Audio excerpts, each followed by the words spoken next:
Good morning दोस्तों। स्वागत है आप सभी का एक बार फिर से LNIAS के हिंदी यूट्यूब चैनल पर। और दोस्तों आपको पता है हम हैं यूपीएससी प्रीलिम्स 2024 के लिए जो हमारी कंप्लीट रिवीजन इन 30 डेज जो सीरीज है इसके अंतर्गत दोस्तों। और इसमें आज हम स्टार्ट करेंगे जैव विविधता का संरक्षण, कंजर्वेशन ऑफ बायोडाइवर्सिटी। इसको दोस्तों हम वन सेकंड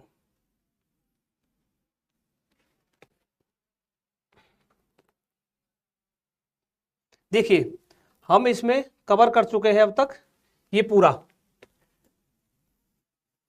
डे 1 से लेकर डे 15 तक भारत में जैव विविधता की 2 क्लासेज हम कल ले चुके हैं। और आज हम यहां से स्टार्ट करेंगे दोस्तों। देखिए ये जैव विविधता का संरक्षण, इसके हम लगभग 4 क्लासेज लेंगे, पार्ट 1, पार्ट 2, पार्ट 3 और पार्ट 4।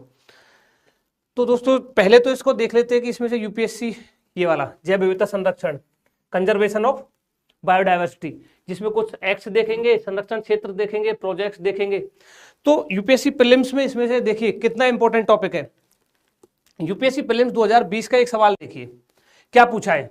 अब यहां पर ना आप थोड़ा पहले गुड मॉर्निंग ट्रेंड को समझना कि यूपीएससी क्या पूछता है जैव विविधता वाले चैप्टर से। देखो 2020 का सवाल है, क्या पूछा है, भारत के मरु राष्ट्रीय उद्यान, राष्ट्रीय उद्यान का नाम दे दिया है मरु राष्ट्रीय उद्यान, उसके संदर्भ में निम्नलिखित में से कौन सा से कथन सही है, ये पूछा है।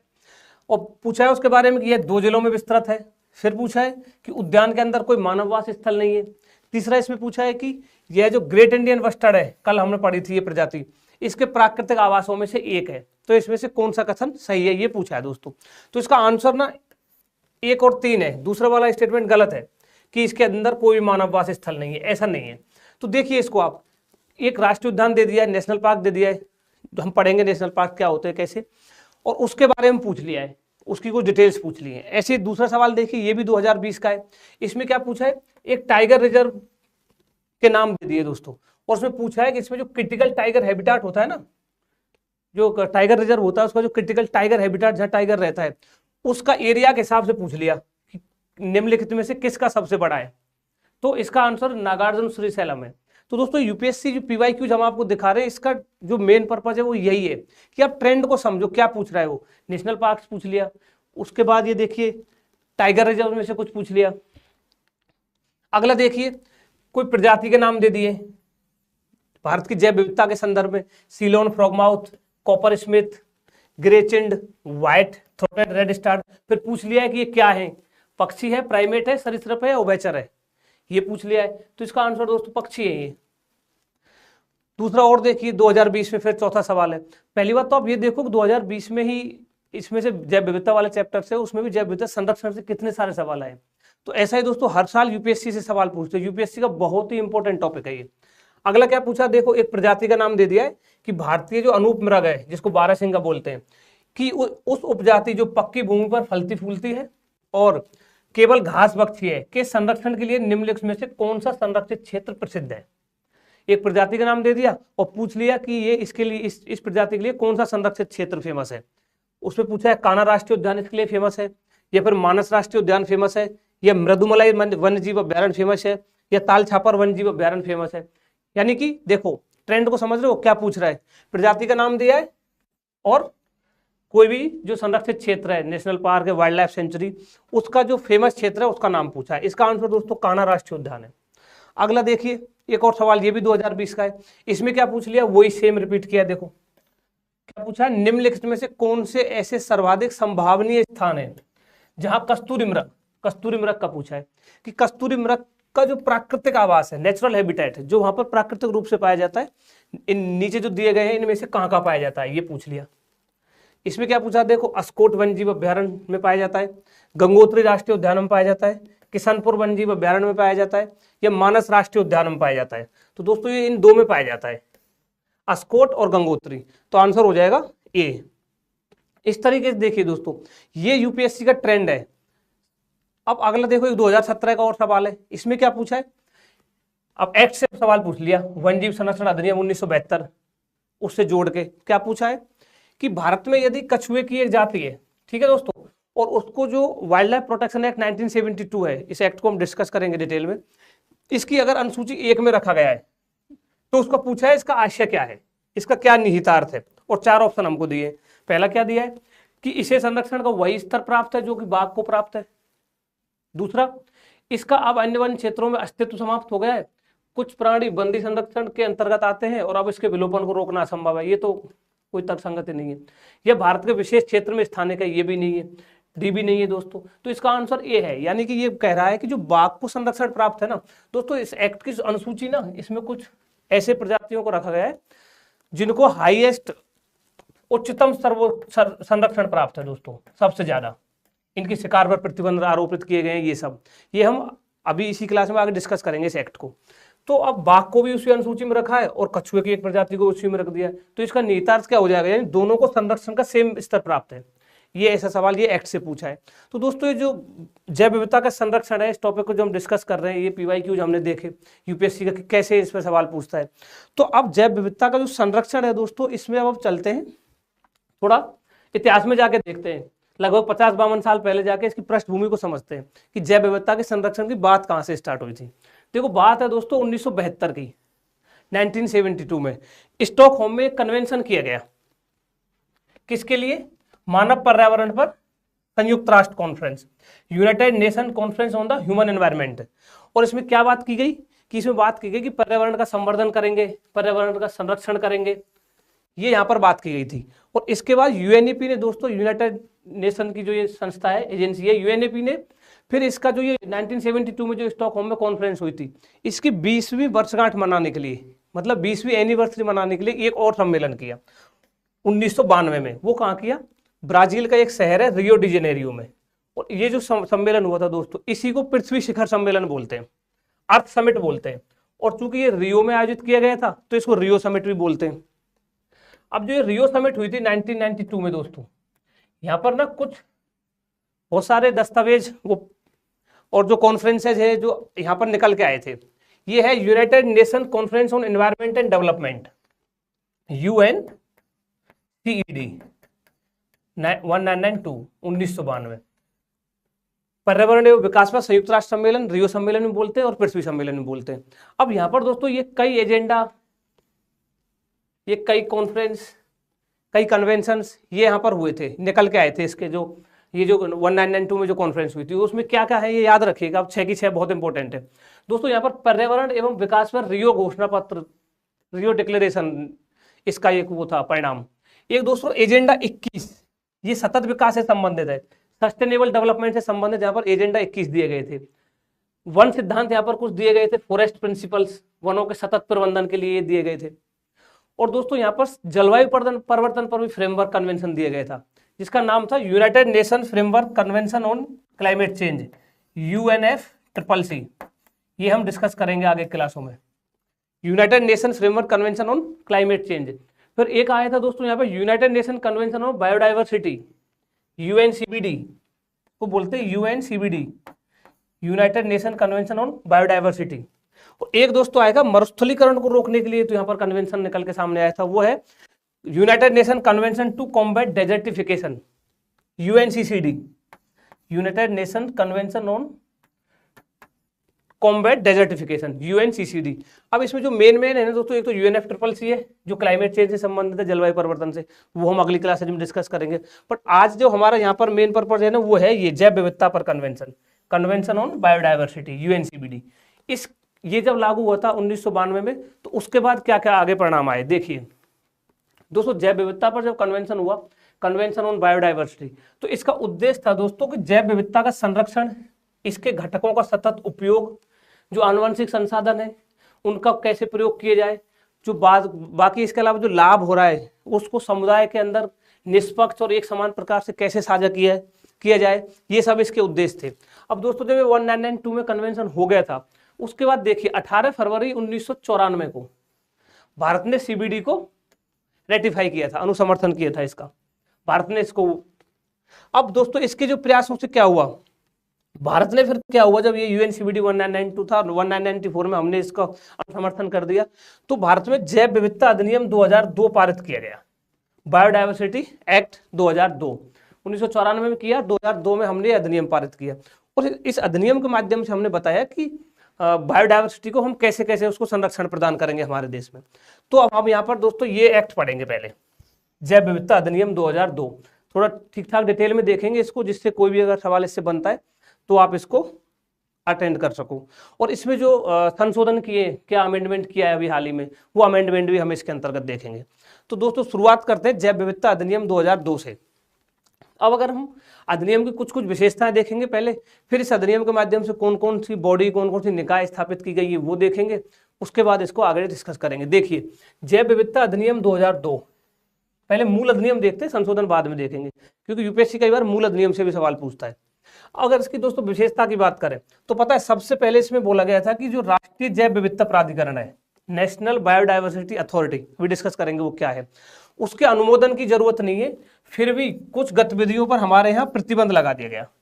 और वो कौन कौन सी गतिविधि थी जिन पर प्रतिबंध लगाया गया? देखो पहली दोस्तों, कोई भी व्यक्ति या फिर कोई भी संगठन हो, अगर उसके द्वारा कोई शोध या व्यावसायिक उपयोग के लिए, कोई कमर्शियल यूज के लिए भारत में उत्पादित कोई भी जैव संसाधन की जो प्राप्ति है, जो जैव संसाधन लेगा, उस पर प्रतिबंध है, ऐसे ही वो नहीं ले सकता।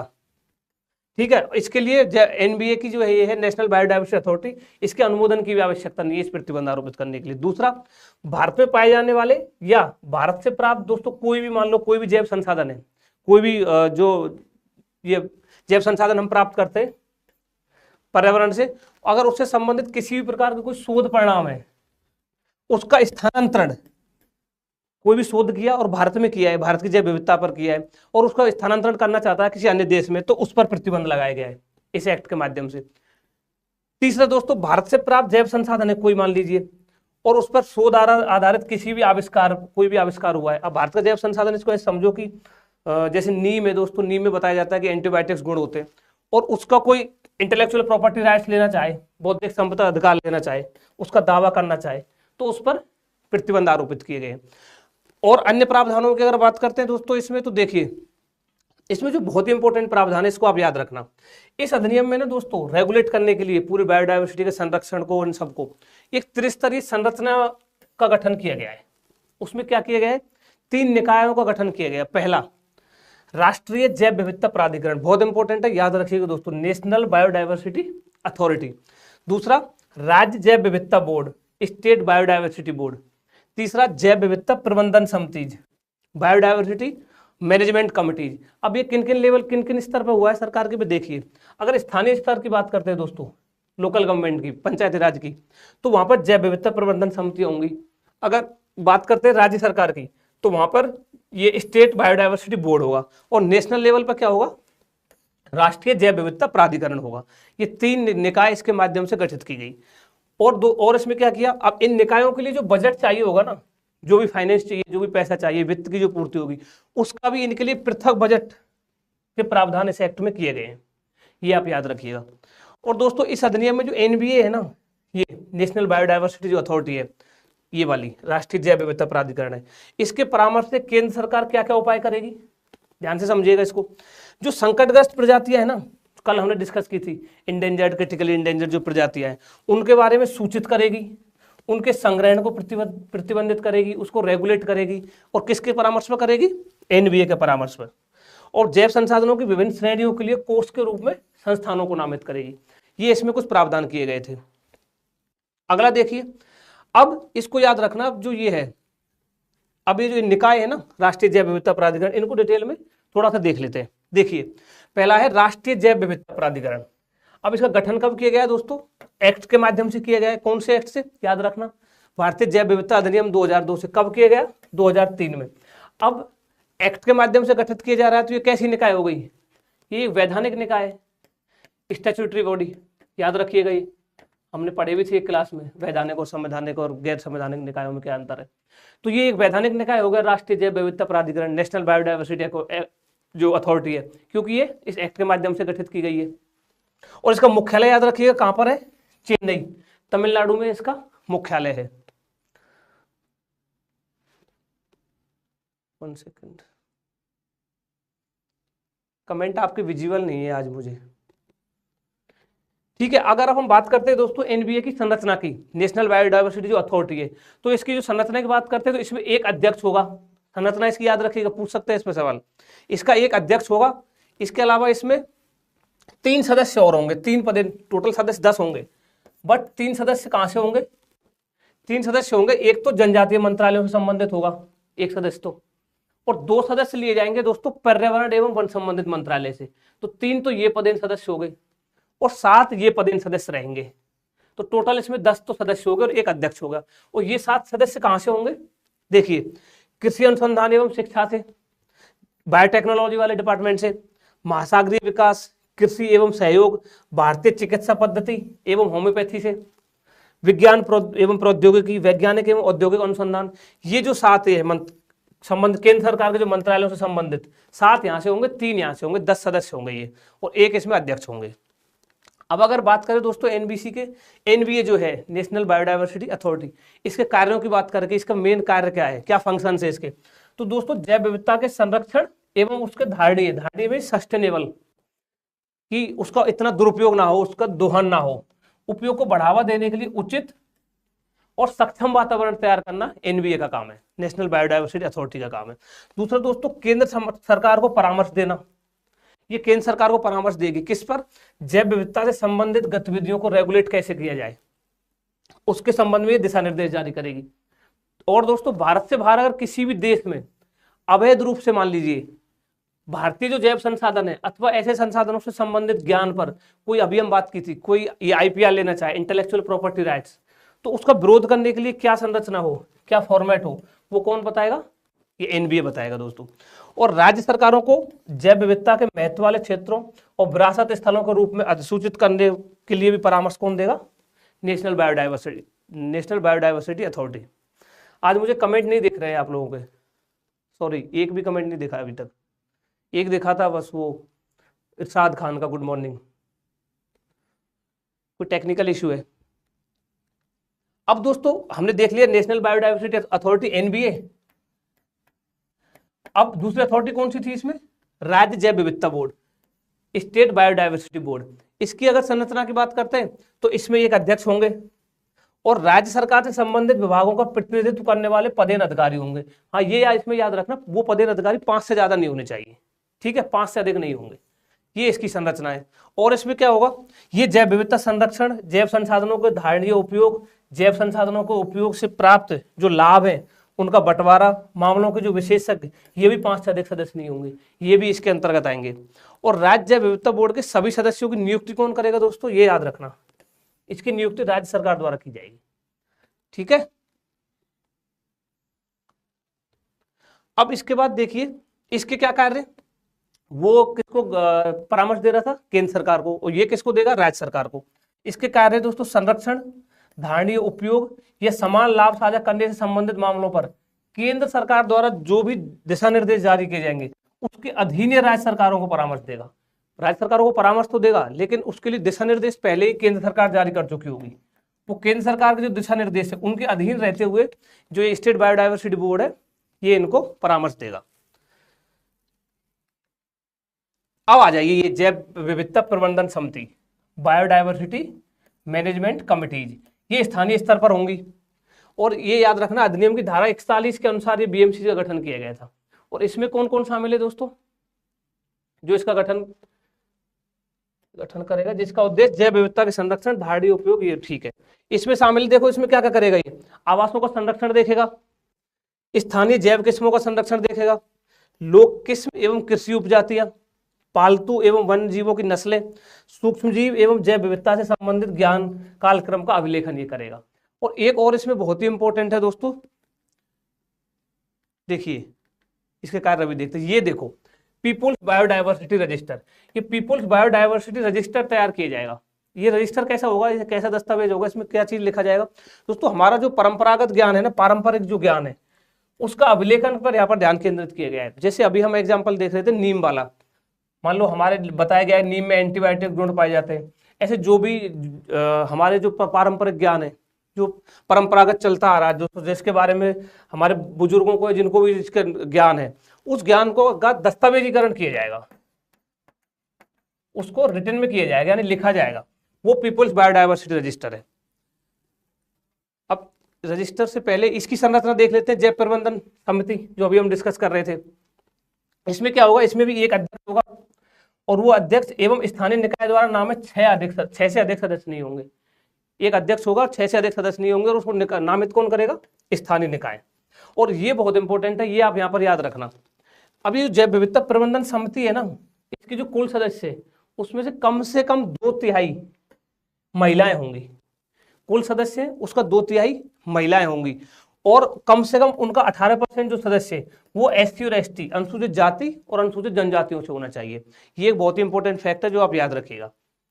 ठीक है दोस्तों, तो पीपुल्स बायोडायवर्सिटी रजिस्टर देखा। एक अधिनियम में ये और प्रावधान है, जैव विविधता विरासत स्थल, biodiversity heritage sites. Biodiversity heritage site घोषित की जाएंगी। ये कौन घोषित करेगा, इसकी अधिनियम की धारा 37 के अंतर्गत स्थानीय निकायों के परामर्श लेंगे स्थानीय निकायों से, और डिक्लेयर कौन करेगा, राज्य सरकार है। क्या डिक्लेयर करेंगे, बायोडायवर्सिटी हेरिटेज साइट्स। अब इसके संशोधन देखते हैं दोस्तों, कि जो ये हमने मूल अधिनियम देख लिया, जैव विविधता अधिनियम 2002। अब हाल ही में 2023 में इसमें संशोधन किए, जैव विविधता संशोधन अधिनियम 2023। तो अभी लेटेस्ट किए 2023 में, और 2024 का इस बार प्रीलिम्स है, तो इसके पूछे जाने की प्रबल संभावना है। अब इसमें क्या क्या चेंजेस किए, क्या क्या संशोधन किया है, उनको थोड़ा ब्रीफ में देख लेते हैं। एक तो दोस्तों छूट के दायरे में वृद्धि की गई है। कैसे, पहले क्या था, जो हमारे जैविक संसाधन है ना, उनका उपयोग करते थे हम, कोई भी जिसको भी उपयोग लेना हो, किसी डॉक्टर को या किसी को भी, तो जो भी रेगुलेटरी अथॉरिटीज थी उनसे मंजूरी लेना अनिवार्य था, यानी लेना ही पड़ता था। उनसे मंजूरी के बिना आप कोई भी जैव संसाधन यूज नहीं कर सकते थे। लेकिन अभी क्या किया है, जो पंजीकृत जो आयुष चिकित्सक है, आयुष चिकित्सक मीन्स आयुष मीन्स ए का मतलब दोस्तों यहां पर आयुर्वेद, योगा, यूनानी, सिद्धा एंड होम्योपैथी।